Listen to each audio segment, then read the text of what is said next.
Mukhang ang ganda ng pagkakagawa ng bahay na to. Isang matibay. Talagang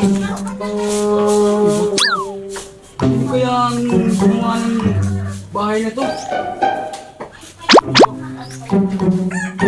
Opo! Opo! Ano po yun? Sir, sino ba sir ang gumawa ng bahay nito? Matibay, parang ganda. Ay, yung mga tawad. Sir, kung gusto mo, bibigyan kita ng kontrata diyan sa parte ng Magang. Wow. Usapan na dito. Third floor yan. Maganda. Oo. Ayan, Kaso, bahay kung na. kakayanin mo, unahin mo ang third floor pababa. O paano mo na yung civil dapat unahin ang baba bago itaas? Ay, ikaw ang engineer, ibig sabihin, alam mo ang gagawin mo. Hirap yata, parang lumang yata ang papagawa nun. Parang may ano yata yun ha. Paano ka sir, kung ayaw mo, hanap akong ibang magbago? Kasi mabahala lang ako eh. Sige, thank you. Hirap to.